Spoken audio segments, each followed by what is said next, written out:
Emperor Wen of Han, Liu Heng, knew that he lacked a strong political foundation in the central Han court, and that the military was completely controlled by veteran ministers who had rendered great service. Their political and military influence was so powerful that it restricted the exercise of imperial authority. Cautious yet strategic, Emperor Wen decided to weaken the influence of these meritorious old ministers in the central government. Coincidentally, after a policy debate at court, Zhou Bo realized that his talent was far inferior to that of Chen Ping and felt deeply ashamed. Someone advised him, saying, "You have already exterminated the Liu clan and helped enthrone the king of Dai as emperor. Your power shakes the world. You have been richly rewarded and hold a position of great honor and favor, but the longer this lasts, the more likely disaster will befall you." Since ancient times, many great generals and meritorious ministers had been suspected and executed by their rulers because their achievements overshadowed the throne. Terrified and sensing his own danger, Zhou Bo apologized to Emperor Wen, resigned from his post, and requested to return the chancellor's seal. Emperor Wen, pleased with this, approved his resignation. Thereafter, the left chancellor Chen Ping held the office of chancellor alone. Having lived through Empress Liu's dictatorship and the chaos caused by the Liu clan's abuse of power and self-proclaimed kingships, Zhou Bo understood well the immense influence that imperial relatives could wield at court. Thus, each time he received rewards from Emperor Wen, he would pass them on to the emperor's uncle, Bo Zhao, to maintain a good relationship. In October of 178 BC, Chancellor Chen Ping passed away. The stability of the court still depended for the time being on the support of veteran meritorious ministers, so Emperor Wen once again appointed Zhou Bo as chancellor.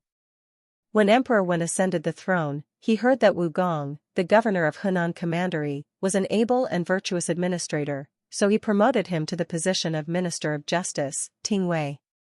Taking advantage of this opportunity, Wu Gong recommended his student Jia Yi.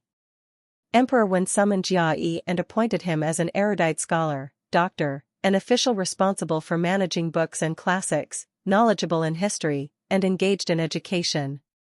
At that time, Jia Yi was only 21 years old, the youngest among all those appointed to the position. During his tenure, whenever the emperor posed questions for discussion, Jia Yi always offered insightful and articulate answers, earning unanimous praise from his peers. Deeply impressed, Emperor Wen broke with convention and promoted him within a year to Grand Master of the Palace, Taijun Dafu, a senior imperial advisor and trusted strategist.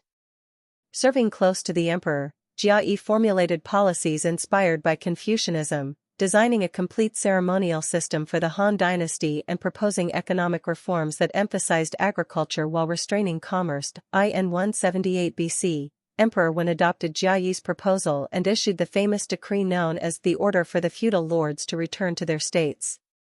The edict required all marquises to go back and govern their own fiefs rather than lingering in the prosperous capital of Chang'an, as their absence from their territories was detrimental to local stability.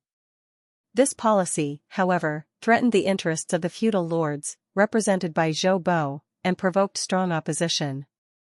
As a result, Emperor Wen was eventually compelled to distance himself from Jia Yi, transferring him from Chang'an to serve as the grand tutor to the king of Changsha. Although Jia Yi was demoted, the policy of requiring the marquises to reside in and govern their own fiefs remained in effect. In October of 177 BC, a solar eclipse occurred. In ancient times, people believed that an eclipse was a sign of heaven's displeasure, an omen that the ruler had acted improperly and that the government was in disorder.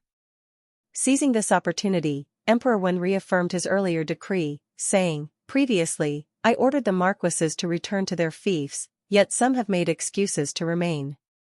The chancellor is a man I deeply respect. I hope he will set an example for the other marquises by returning to his own state." Accordingly, Zhou Bo was relieved of his position as chancellor and returned to his fief in the Principality of Jiang. After returning to his fief for more than a year, whenever the governor or commandant of Hedong Commandery made inspection tours and arrived in Jiang County, Zhou Bo, constantly fearful of being executed, would put on armor himself and order his family members to carry weapons when meeting the officials. Later, someone reported to the court that Zhou Bo was plotting rebellion. Emperor Wen handed the matter over to the Minister of Justice, Tingwei, who in turn referred it to the authorities in Chang'an for handling.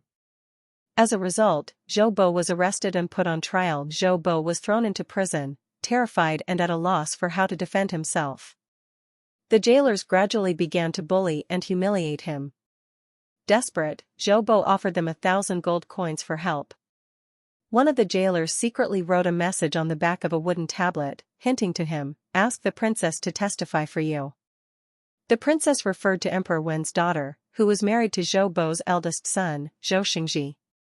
Thus, the jailer was suggesting that Zhou Bo seek the princess's testimony.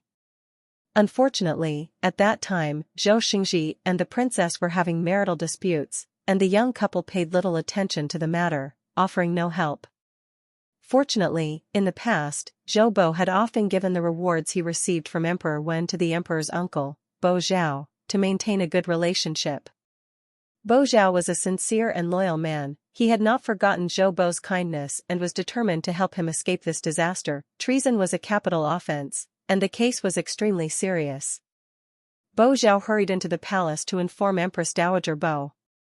When she learned that the Marquis of Jiang, Zhou Bo, had been falsely accused of rebellion and that Emperor Wen, having believed slanderous words, intended to have him executed, she was shocked and could hardly believe it. Emperor Wen was a deeply filial son. One day, when he came as usual to pay his respects to the Empress Dowager, she said nothing but suddenly removed her headscarf and threw it at him, scolding angrily. When the Marquis of Jiang once held the imperial seal in his hands and commanded the palace guards, he did not rebel then.